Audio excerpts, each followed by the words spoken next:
El peso de las ideas. ¿Qué tal? ¿Cómo está? Muy buenas tardes. Les saludamos cordialmente en este jueves. Es jueves de gobernanza.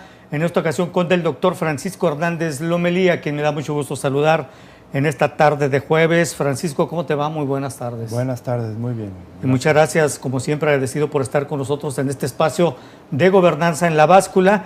Iniciaremos con uno de los temas que hemos preparado para usted en este día.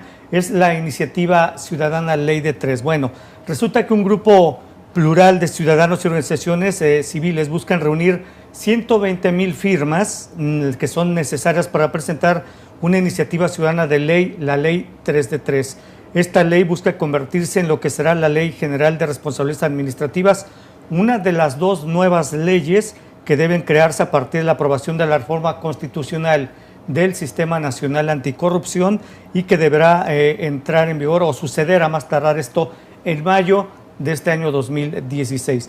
Francisco es especialista básicamente en temas de este tipo de leyes ciudadanas, pero también de leyes que tienen que ver con transparencia y rendición de cuentas. Francisco, esta iniciativa ciudadana o esta intención de estos grupos ciudadanos de recabar estas 120,000 firmas en esta Ley 3 de 3, tu comentario, por favor. Sí, yo creo que debemos saludar, aplaudir cualquier iniciativa que venga de los grupos sociales, de la organización, de la sociedad civil, que tienen como objetivo obligar a los poderes de todos los niveles a una rendición de cuentas, a que su ejercicio sea transparente, que obedezca a los intereses de las mayorías y que esté disponible toda información a los ciudadanos y todo esto para un mejor gobierno,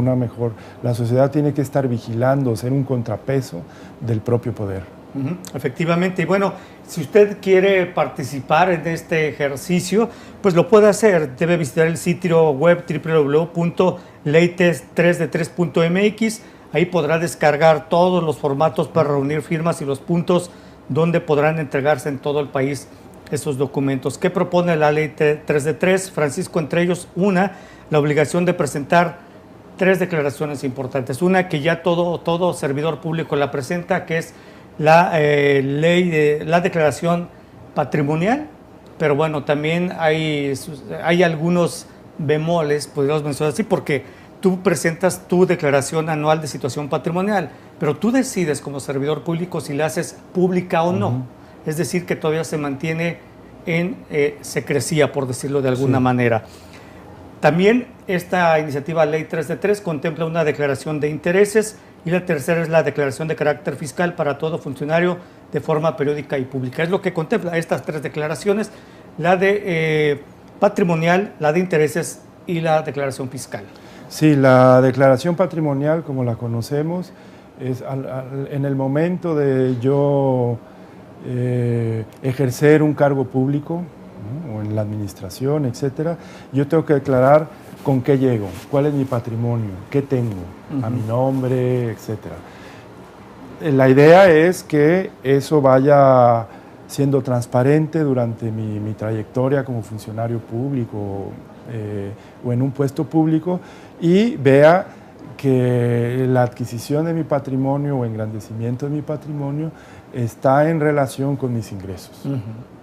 Entonces, cualquier variación brusca, inexplicable, para eso, entre otras cosas, sirve esto. Es más difícil la de intereses, porque la de intereses yo tengo que declarar que esta función en la administración pública no interfiere con mi trayectoria personal, profesional, anterior al cargo público. Es decir, si yo soy, o antes de llegar a ser funcionario público, yo fui un destacado constructor, entonces, y llego a ser un encargado de obras públicas en cualquier nivel, municipal, estatal, federal, en cualquier área, yo tengo vínculos con mi anterior ocupación. Entonces tienen que quedar claros. Tienen que quedar claros. No se prohíbe que no se tenga vínculos, porque difícilmente podemos es que todo el mundo tiene relaciones, ¿no? Todo el mundo tiene relaciones, todo el mundo ha desarrollado actividad previa a acceder a algún cargo público, ¿no? En el efecto, servicio público. Es imposible que alguien esté desarraigado socialmente, pero lo que sí es obligación es manifestarlas, declararlas, por eso es una declaración. Yo tengo estos intereses, tengo mis amigos, mi compadre es el gran constructor, lo que sea, ¿no? Y entonces se tomarán las medidas para que esos intereses, esos vínculos, esas redes sociales que ya tengo de antemano, que son un patrimonio también mío, no interfieran en la administración pública, en el ejercicio de la administración pública. Y también viene la fiscal, que tiene que ver con declaraciones, porque también con las declaraciones fiscales de impuestos. ¿Por qué? Porque también hemos leído casos que dicen, bueno, de repente yo ya soy millonario, oiga, pero usted era un profesor digno, normalista, y de repente ahora tiene grandes bienes inmuebles, ¿no? Por todo el país, incluso en el extranjero. Si es que heredé, ¿no? Y bueno, o mi esposa o mi esposo pues vienen de muy buenas familias, entonces es un patrimonio común heredado. No, pero se tiene que declarar también en esas extensiones para evitar esas sorpresas y para vigilar que ese patrimonio no venga de su ejercicio o relacionado con el ejercicio de la administración pública.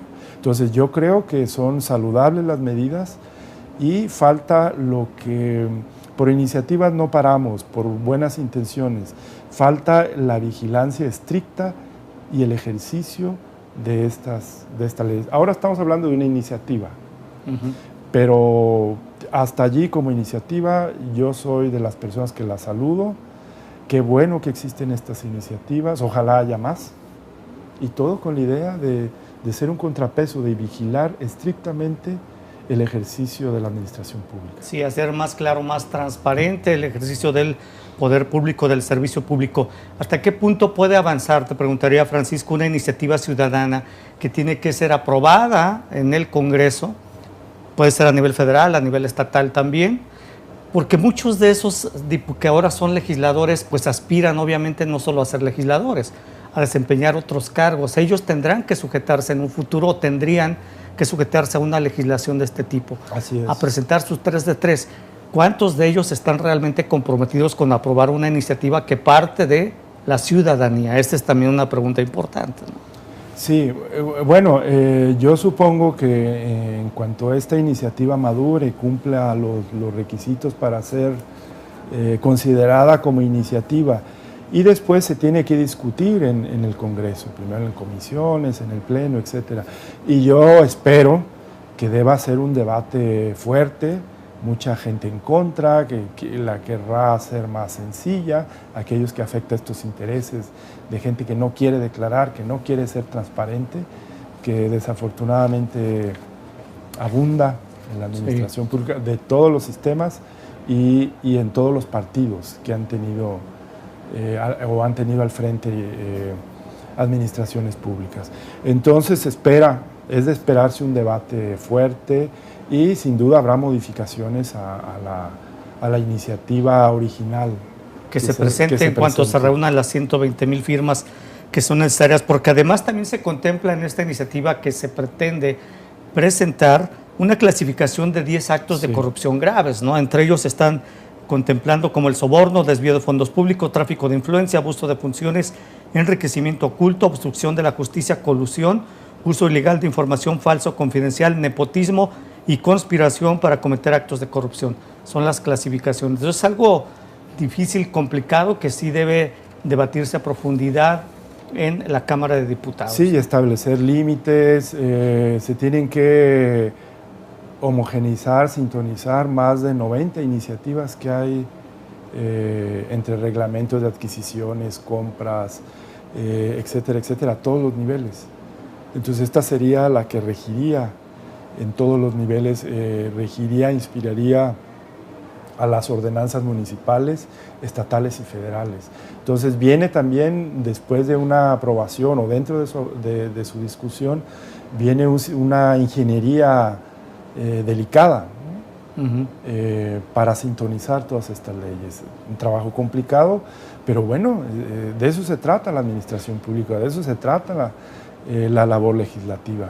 Efectivamente. Y bueno, te preguntaba precisamente hasta qué punto habrá voluntad de los que hoy son legisladores una vez que reciban esta iniciativa ciudadana para aprobarla, porque muchos de ellos en el futuro serán funcionarios. Y el tema es que tan solo la mitad de los funcionarios mexicanos actualmente pues rehuyen la transparencia. Resulta que el 53%, es decir, 124.563 funcionarios del gobierno federal decidieron no hacer público si existe, por ejemplo, un conflicto de intereses en su cargo, ¿no? Además, 6 de los 7 secretarios de Estado tampoco quisieron difundir si tienen algún conflicto de este tipo que influya indebidamente en las decisiones que toman o que les impida cumplir con las obligaciones. Y, por ejemplo, esta medida que debe ser acatada por los secretarios de Estado, la fiscal general, los titulares de órganos desconcentrados y servidores públicos, pues únicamente resulta que donde más funcionarios se negaron a transparentar un posible conflicto de intereses fue en la Secretaría de Gobernación, la Policía Federal y el Servicio de Administración Tributaria, el SAT. Ahí de plano dijeron, no queremos transparentar este tipo de cosas, siendo que incluso fue una orden del presidente. Tú recordarás que fue una orden del presidente hacer público su 3 de 3 para todos. Sí, entonces ya nos está dando indicios de lo difícil que va a ser la discusión. Por supuesto. Y luego su implementación.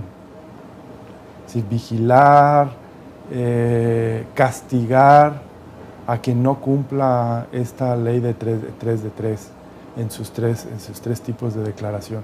Pero es una tarea difícil, yo no espero tampoco que en caso, ojalá se apruebe, esté ya funcionando rápidamente, tiene que haber ajustes, es parte de la cultura, pero iniciemos ya. Esto es parte de una nueva cultura de administración, de rendición de cuentas. Iniciemos, por eso yo doy la bienvenida a estas iniciativas. Y bueno, el 3 de febrero del año pasado, el 2015, hace ya un año, el presidente precisamente dio la instrucción y resulta que tan solo en la presidencia de la República, poco más de la mitad de los funcionarios, 862, incumplieron con esta instrucción que dio el presidente hace ya un año. Además 862, es peligroso, ¿no? Si las instituciones o dependencias que menos transparentes fueron en este nivel fue la Secretaría de Gobernación, que es la encargada de la seguridad pública del país, ¿no? Como ciudadanos, y la Policía Federal, pues estamos... Y el SAT, sobre todo. Y el SAT, pues... Sí. Es peligroso, ¿no? Ahí nos está, insisto, es un indicador de cómo será recibida esta iniciativa de ley ciudadana 3 de 3. Todo el trabajo pendiente y rezagado que tenemos en materia de rendición de cuentas. Muy bien, Francisco, vamos a hacer una pausa en este jueves de gobernanza. Regresamos.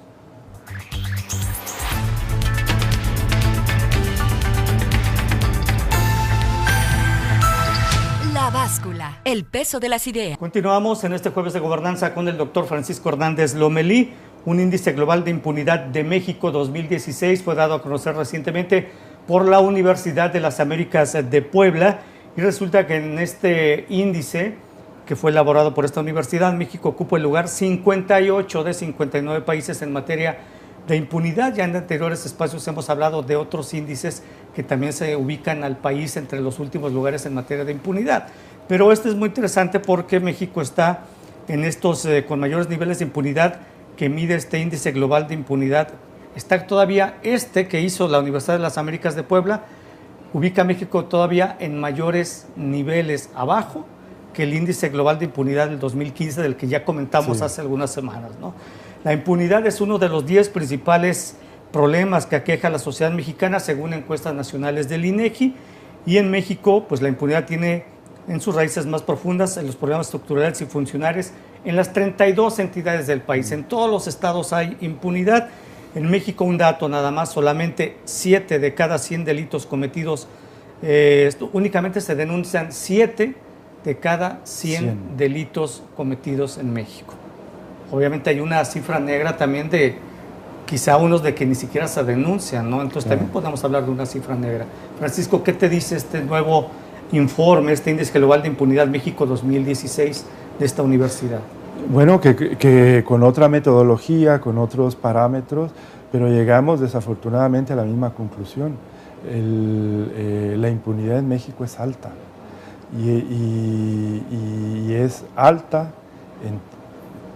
Tienen razón en decir que son problemas añejos, estructurales, de una cultura, sí, pero todo eso suma y además la falta, otra vez lo que comentábamos, la falta de hacer valer la ley es uno de nuestros principales problemas. Y donde desencadena, entonces la gente no denuncia porque sabe que no va a pasar nada, la gente delinque porque sabe que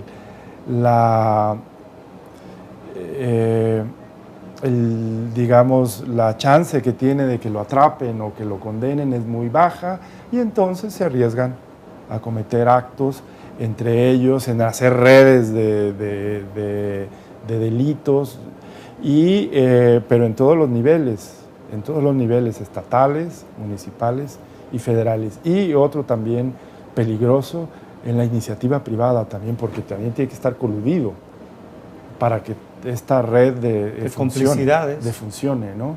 Que esté aceitadita, todo el mundo, todos los que están en la cadena tienen que estar sintonizados. En todos los niveles, digamos, estructurales de gobierno y también a veces que permean hasta la iniciativa privada, sí, para que pueda funcionar de manera eficiente. Sí. Estas redes que siempre le he llamado yo red de complicidades, en el que está la corrupción. Y también obviamente esto evoluciona porque, volvemos al tema, la impunidad precisamente. ¿Y por qué únicamente 7 de cada 100 delitos que se cometen en México se denuncian? Bueno, hay dos razones básicamente. Los mexicanos dicen que no se denuncia uno por la pérdida de tiempo. Dicen, no, ¿qué denuncio? Voy a perder el tiempo, no tiene caso. Y la desconfianza en la autoridad, ¿no? Porque muchas veces, aunque la denuncia esté debidamente sustentada, pues simplemente se llama no prospera. ¿Y cuántas veces no hemos escuchado eso, que tal o cual presunto responsable de algún delito salió libre porque el Ministerio Público integró mal la averiguación previa, ¿no? Entonces ahí claro, está el problema, por esa desconfianza que existe de los ciudadanos hacia la autoridad, hacia el Ministerio Público. Sí, y además influyen muchísimos factores. Yo creo también, me sumo a diagnósticos que han hecho destacados investigadores, que la falta de profesionalización de una carrera de ser funcionario de Estado, funcionario del Estado, independientemente de qué partido llegue. Es decir, yo hago una carrera, gano por oposición mi puesto de Ministerio Público, de juez, etcétera, entre muchos candidatos porque demostré que soy el mejor para este puesto y mi solidaridad y mi lealtad está al puesto y no al partido o al funcionario que me invitó a trabajar allí. Entonces, este servicio público de carrera en el gobierno federal, estatal, municipal, es otra de las cosas que nos hace falta, porque eso mitiga, no es la fórmula mágica, porque también en otros países donde existe y funciona bien también hay, pero delitos o impunidad, etcétera, pero mitiga en mucho. Entonces vamos sumando y son muchísimas cosas que nos hacen falta. Efectivamente, sí, porque aparte de hay más datos en este índice global de impunidad interesantes, porque del total de delitos consumados solamente existe un 4.46% de sentencias. O sea, aparte de que se consuma el delito, se denuncia, y de los que se denuncian, únicamente el 4.46% obtienen sentencias condenatorias, lo cual nos arroja una impunidad del 95%. Un tema similar al índice global de impunidad. Recuerdas que lo has manejado, ¿no? Básicamente las mismas conclusiones como tú mencionabas, y aparte, pues la cifra anterior de delitos consumados en perspectiva con la cifra negra, delitos que no fueron denunciados, pues y aparte, o entendidos como sin castigo, estarían los márgenes del 99%, ¿no? Es decir, que solo en México el 1% de los delitos son castigados. Entonces, ¿cuál es mi probabilidad de que me atrapen si yo cometo un ilícito? 1%, ¿no? Entonces, bueno, pues es atractivo en digamos, en este esquema, en esta fórmula cínica, es atractivo delinquir. Pues la probabilidad es de 99, que no me atrapen, a 1 que sí me atrapen. Entonces, con esos porcentajes no se puede. ¿Qué esperamos? Una administración deficiente, falta de credibilidad de los ciudadanos, ineficiente, y sabemos que ineficiente es cara, ¿no? Cuesta mucho mantener todo el sistema de administración pública. Y además de estas cifras que podríamos decir, entre comillas, que a los servidores públicos o quienes tienen acceso a fuentes de poder económico y poder político, pues yo voy a cometer actos de corrupción, finalmente no pasa nada, se sienten alentados a cometerlos, claro, porque aparte de estas cifras de impunidad, se sienten a la vez protegidos o blindados con esta red de complicidades que a lo largo de los años van tejiendo, claro, en los diferentes cargos que van desarrollando, ¿no? Supongo que así funcionaría este tema. Y el promedio, pero también podemos decir, este índice marca algo, también en México hay un rezago en cuanto a jueces, es decir, dicen la carga de trabajo que tienen jueces y magistrados es tal que a veces pues no alcanzan a sacar todo el trabajo que tienen pendiente. Hay un rezago judicial y hay unas cifras que también dice el promedio nacional de magistrados y jueces en el ámbito local por cada 100,000 habitantes es de apenas 3.5. La media nacional en los países estudiados por este índice global de impunidad es de 16. O sea, un déficit. O sea, hay un déficit de jueces y magistrados. Claro. Y así podemos extender de policía investigadora, de peritos, de toda la cadena de impartición y prevención de justicia, ¿no? Y de prevención del delito. Entonces, todo este déficit, igual porque no está profesionalizado, porque no se ataca directamente los problemas. Sí, y bueno, este rezago de impartidores de justicia que es considerado como enorme, en el caso de México, reflejo de la situación, como tú dices, que viven los poderes judiciales en cada estado del país. Y además, hoy hubo, por ejemplo, un motín en el penal de Topo Chico, en Nuevo León. También hablan de la situación del personal penitenciario en este índice de impunidad de la Universidad de las Américas en Puebla.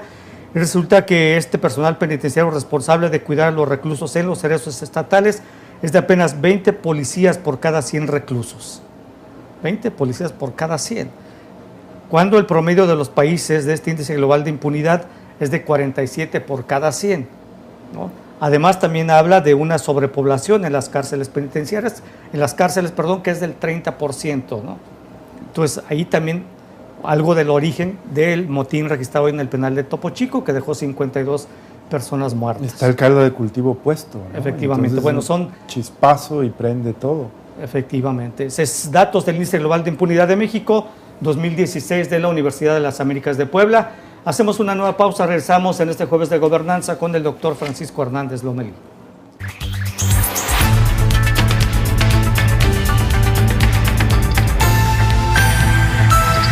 La báscula, el peso de las ideas. Continuamos en este jueves de gobernanza con el doctor Francisco Hernández Lomelí.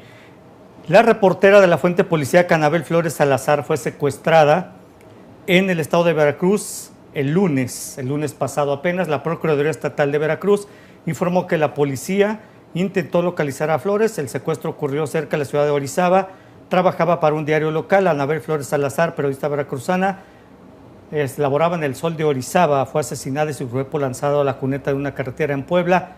Fue localizada el martes. Francisco, siguen los homicidios de periodistas en México, una de las actividades pues más riesgosas en el país. Gravísimo. Viene a este dato triste, lamentable, viene a agravar ya el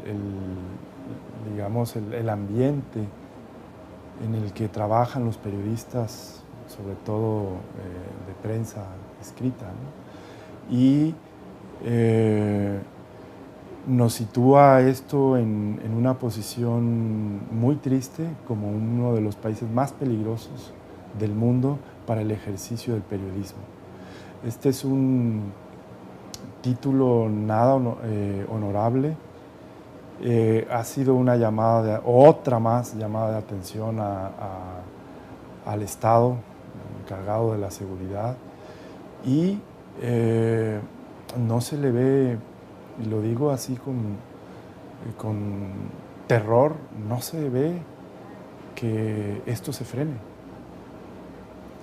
Y esto es, insisto, es muy grave, tanto para el gremio, esto tiene que ver con déficit, como hemos dicho, un déficit de instituciones democráticas, de déficit en las instituciones de procuración de justicia, de impartición de justicia, y tiene que ver con la impunidad precisamente.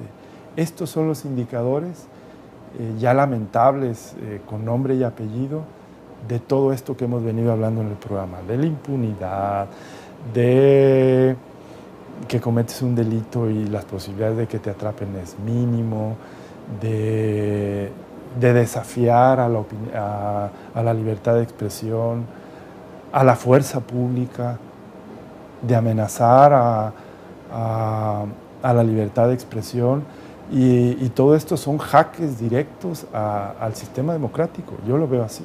Efectivamente, y bueno, lo que se mencionó en este caso de esta reportera Anabel Flores Salazar es que pues, se investigaron todos los probables vínculos que tenía la reportera con la fuente donde trabajaba, aunque luego directivos del medio donde ella desempeñaba su trabajo dijeron que había sido despedida porque ella comenzó a conducir un vehículo que, según dijeron, pues no correspondía o no podía haberlo comprado con los ingresos que percibía del periódico. Incluso a ella se dijo que ella había acompañado una vez a Víctor Osorio Santa Cruz cuando este fue arrestado en 2014. Este señor, Víctor Osorio Santa Cruz, fue identificado previamente por el Ejército Mexicano como líder local de la organización criminal Los Zetas. En fin, que de alguna manera se intenta vincular a esta reportera con la delincuencia organizada. Se intentó vincular, de hecho se hizo de esta manera, pero el dato que sí es preocupante es que en más de una década 23 periodistas han desaparecido en México, un promedio de 2 comunicadores por año, Francisco, situación que convierte al país en el más inseguro para ejercer esta profesión, de acuerdo con la Organización Civil Artículo 19. ¿no? Ahí está, o sea, nos manda, si en el índice de impunidad estábamos en segundo lugar de abajo para arriba, aquí estamos en primer lugar de abajo para arriba. Eso es gravísimo, insisto, porque esto es incide directamente, es un atentado al sistema democrático, al sistema de valores en México, de por sí frágil, en permanente transición, como se le quiera llamar. Entonces, son golpes durísimos a la propia base del sistema democrático. Cuando no se puede hablar de una democracia, cuando no hay condiciones para la libertad de expresión. Ahora, estas asociaciones que hacen de la periodista, que acompañaban el momento de la detención de un capo, bueno, pues, ¿y por qué no intervinieron? ¿Le encontraron algo? Al capo sí, a ella no, ¿bajo qué condiciones? Sale mucho después. Estas asociaciones no, me parecen que no son serias y son como medidas reactivas ante una situación gravísima. Una reacción de la autoridad quizá para justificar el por qué fue victimada esta periodista, ¿no? Es decir, ya ven, es que andaba con estas personas, ¿no? Recuerda a los periodistas también asesinados en la Ciudad de México, es que andaban con unas personas que no... Siempre es esa asociación, ¿no? Siempre esa asociación, pero da la idea, ya es sospechosa porque parece que es la táctica, ¿no?, utilizada por la autoridad en principio, antes de investigar, está asociado. ¿Y qué buscan con eso? Decir, bueno, pues estaba en malos pasos, ¿no? Entonces ya quieren mitigar esa gravedad del acto. Entonces yo no creo que sean serias, incluso yo creo que hasta malintencionadas esas asociaciones. Que se dediquen y que nos digan la investigación, cómo va, quién, cómo, dónde, y no que lo primero que hacen es asociar. Sí, en el caso de Anabel Flores, pues dejó a 2 hijos menores de edad en la orfandad, y en el informe de la desaparición y desaparición forzada de quienes ejercen la libertad de expresión en México, esta organización, artículo 19, ubica 3 estados precisamente como donde se concentra el mayor número de desapariciones, con 4 casos cada uno, como es Michoacán, Tamaulipas y Veracruz, en el caso de homicidios de periodistas, de comunicadores, ¿no? Sí, parece que está geográficamente bien localizado, ¿no? El problema está allí. Veracruz es gravísimo, los atentados que hay contra comunicadores. Sí, y además de que este estudio también señala que el 96% de los casos de desaparición tiene como antecedente la cobertura informativa relacionada con temas de corrupción, de seguridad y en los que se relaciona funcionarios y el crimen organizado. Esa asociación, por ejemplo, sí me gusta, ¿no? Es decir, sí, los pero asesinan. esta asociación es del estudio que hizo esta claro, organización Artículo 19, ¿no? Claro, esa asociación son las que ayudan a resolver los enigmas, ¿no? Qué casualidad que son estos comunicadores quienes están averiguando cosas bastante complicadas, sucias, y yo no veo que levanten o asesinen, por fortuna, a gente digamos, de deportes o del espectáculo, ¿no? Es que ese es el problema. Están queriendo desentrañar estas marañas, estas redes de complicidad, como tú bien lo señalas, ¿no? Entre funcionarios, fuerzas de seguridad, capos, etcétera.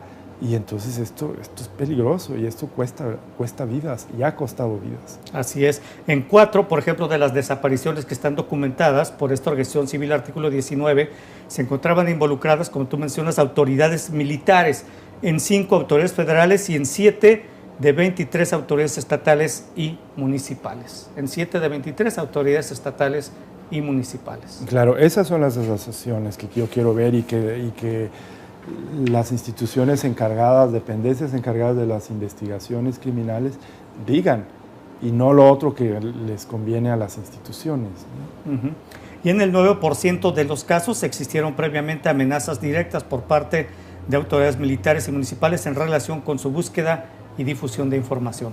Aparte ya los habían amenazado, ¿no? Sí, pues a mí me parece que en el momento en que un trabajador de los medios de comunicación recibe algún tipo de amenaza, pues inmediatamente la autoridad debería estar obligada a darle algún tipo de protección, ¿no? Claro, además porque son ciudadanos que merecen y que demandan y tienen el derecho a la protección del Estado, pero luego ya en lo que ellos representan es, insisto, la libertad de expresión, la libertad de indagar, la libertad de investigar actos del gobierno asociadas a estos temas. Entonces, desafortunadamente eso es un golpe, digamos, asesinatos a personas con nombre y apellido, pero a lo que representas, a la institución, a la libertad de prensa.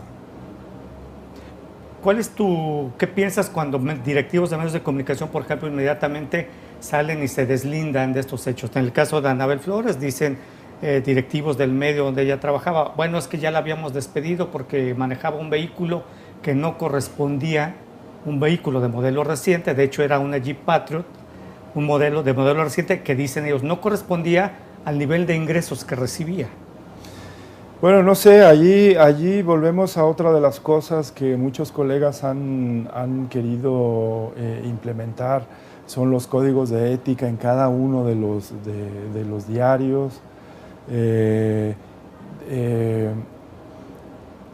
fortalecimiento de las asociaciones de periodistas también.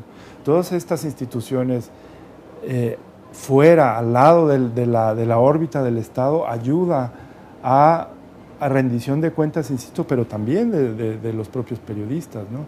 Entonces, con una asociación fuerte, un colegio de periodistas, una asociación profesional de periodistas, bueno, entre ellos deben equilibrar, ¿no?, sus actividades, códigos de ética, señalar aquellos que los violan, ¿no? Claro. Pero esto no existe.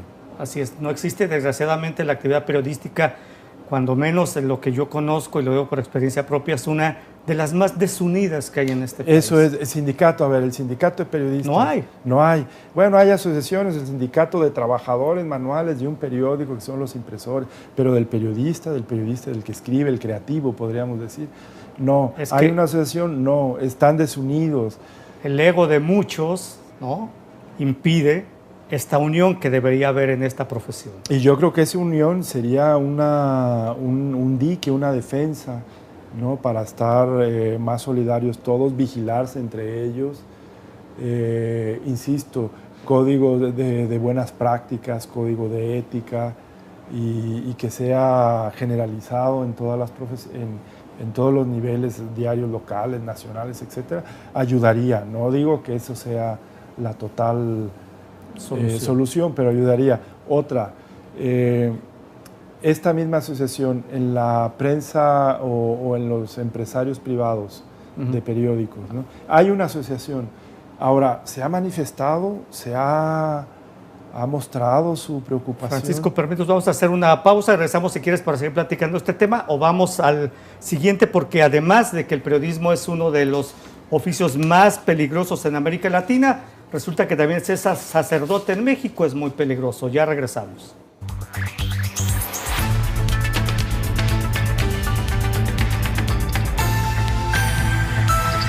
La báscula, el peso de las ideas. Continuamos jueves de gobernanza con el doctor Francisco Hernández Lomelí. Francisco, ¿quieres concluir el tema de los periodistas, lo que comentabas? Sí, yo creo que las asociaciones profesionales, en este caso de periodistas, pero también los dueños de los medios de comunicación, también deben denunciar, también deben pronunciarse ante este problema gravísimo. Yo no veo... Defender y proteger a sus trabajadores. Yo no veo que, no hacen, que se manifiesten, que se indignen, que amenacen una huelga, digamos, en este sentido, ¿no? Que expresen la gravedad de la situación. No, más bien juegan a deslindarse, ¿no? Sí, como en este caso de Anabel Flores. Entonces yo no sé, hay una desunión, hay un... realmente no entiendo muy bien.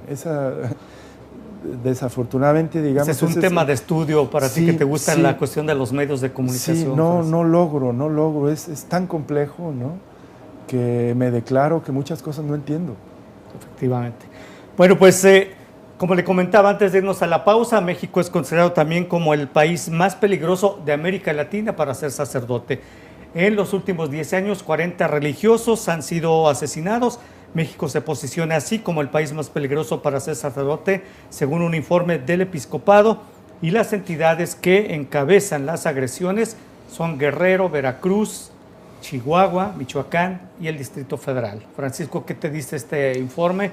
Que bueno, pues parece que está pues muy bien documentado, porque en la lista de agresiones contra los miembros de la Iglesia figuran sacerdotes, seminaristas, diáconos y sacristanes, ¿no?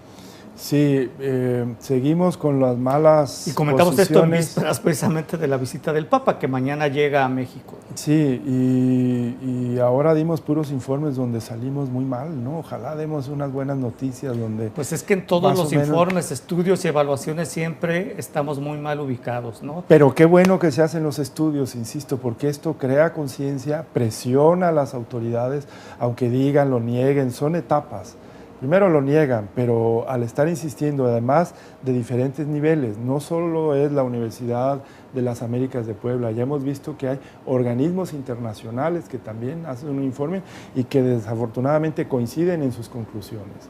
Entonces, en la medida en que sea multinivel, el señalamiento, los vacíos, los errores, señalar la impunidad, etcétera, tenemos que hacerlo. No hay otra forma de revertir este horrible camino que ha tomado, ¿no? Entonces, esto ayuda a denunciar, estudiar, investigar y dar los resultados. Sí, y este registro que le comentábamos fue elaborado por el Centro Católico Multimedial, una instancia especializada en medios y dependiente del Episcopado Mexicano. Recaba datos desde 1990 y según este análisis, desde entonces y hasta finales del año pasado, los homicidios contra los representantes católicos aumentaron 275%.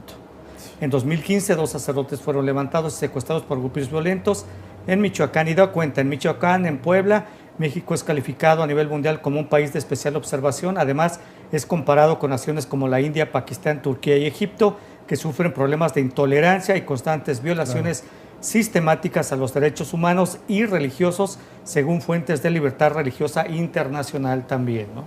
Sí, insisto, aparte del crimen de estos mexicanos que han asesinado, han levantado, etcétera, es un atentado o es una muestra de intolerancia, pero también de delito del fuero común, porque los extorsionan como ciudadanos común y corriente, ¿no? Son sujetos también de extorsión, y aparte ya los delitos o agresiones a los sacerdotes por la intolerancia religiosa, ¿no? de cualquier otro bando. Entonces es terriblemente desafortunado, estamos en una posición bastante vulnerable. Podríamos decir, bueno, periodistas que están coludidos o que están asociados con... Y los sacerdotes, que se supone, bueno, pues tienen una vida, digamos, menos propensa a tener relaciones, digamos, sospechosas, ¿no? Con gente que se dedica al crimen. No, son sacerdotes. Bueno, pero recuerda que en alguna ocasión ya se ha hablado también de las famosas narcolimosnas en algunos temas y en algunos casos específicos. Y me pregunto yo y te pregunto, Francisco, si todos los estudios, análisis, perdón, que se realizan tanto por organismos internacionales, organismos privados, universidades, organismos nacionales, tanto públicos como privados coinciden y todos nos ubican en niveles muy por abajo, ¿cuándo vamos a reaccionar de esto? Si ya sabemos dónde está el mal, ¿por qué no comenzamos a trabajar todos, sociedad y gobierno, para mejorar este país? Bueno, yo creo que en esto las organizaciones que yo defiendo mucho, incluso tú hablas de un centro católico, ¿no? Que hace una investigación, es decir, yo estoy a favor en que sean católicos, cristianos, no cristianos, etcétera, ciudadanos de un partido, de una afiliación o de otra, pero entre todos tenemos que hacer todos estos diagnósticos y denunciar. Primero esta conciencia y luego ya vienen las propias asociaciones, dan pasos más allá, ¿no? Como esta ley 3 de 3, dicen, para que esto sea una iniciativa necesitamos tu firma. Aquí está todo, baja los formatos, firma, y si juntamos las 120,000, entrégalos. Y entonces sí va a pasar. Entonces, bueno, acciones a los que nos corresponden como ciudadanos, ¿no? En este caso, y ahora la carga mayor y fuerte está por el lado del Estado en estos momentos. En esta crisis, a veces como ciudadanos nosotros exigimos que tengamos gobernantes de calidad, pero una pregunta también que debemos hacernos es, ¿qué calidad de ciudadanos tenemos? Sí, es cierto, pero también hay esperanza cuando vemos iniciativas de esta naturaleza que hemos visto, bueno, plurales, variadas, de diferentes temas y cada quien en su área, la suya, ¿no? Y hacerlo, y como ciudadanos, no digo que tienes que estar en todas y firmar todas, ¿no? Pero las directamente, ayudar, firmar, y eso es acción, eso es una contribución, ¿no? Son granos de arena que ponemos como ciudadanos, que otros ya pusieron para hacer las iniciativas, las plataformas, etcétera, para bajar formatos, etcétera, y firmar, divulgar de qué se trata la ley o la iniciativa de ley, sí. Y a nosotros en firmar y llevarla ya a los centros de acopio. Por lo pronto, esta es una buena iniciativa para que demostremos la calidad de ciudadanos que somos, porque sí, no tenemos la suficiente calidad, si únicamente somos ciudadanos buenos para protestar, pero no para participar, pues ahí como que hay una diferencia notable. Exigimos calidad de nuestros gobernantes, pero no tenemos calidad para ejercer nuestra ciudadanía. Y estos son, así iniciamos desde, como debe ser, desde abajo, una nueva cultura ciudadana. Entonces, despacio, poquito, poniendo bases, y ojalá sean las que nos permitan revertir estos informes terribles que hemos dicho esta tarde, ¿no? O que hemos comentado esta tarde. Por lo pronto, en este informe también de esta organización católica, el Centro Católico Multimedial, resulta que en el periodo de Felipe Calderón, por ejemplo, 17 sacerdotes, 3 religiosos, 4 laicos y sacristanes y un periodista católico, aquí lo ubican como periodista católico, fueron victimados. Y en los 3 años de la administración actual, 11 sacerdotes han sido asesinados, 2 están desaparecidos, además un seminarista y un sacristán también fallecieron a manos del crimen, dicen ellos, ¿no? En lo que va de este sexenio. Es decir, si sigue así la tendencia, vamos a superar el periodo pasado, ¿no? Es decir, estamos en una crisis, y eso hay que decirlo con todas las letras, ¿no? Es parte insisto yo, en esta nueva cultura de exigencia, de rendición de cuentas y de exigir transparencia y de un alto a la impunidad. Alto a la impunidad y alto a la corrupción. Y alto a la corrupción. Muy bien, Francisco, llegamos al final en este Jueves de Gobernanza en la Báscula con Francisco Hernández Lomelí. Gracias, doctor. Buenas tardes. Gracias. Gracias y muy buenas tardes. Hasta luego.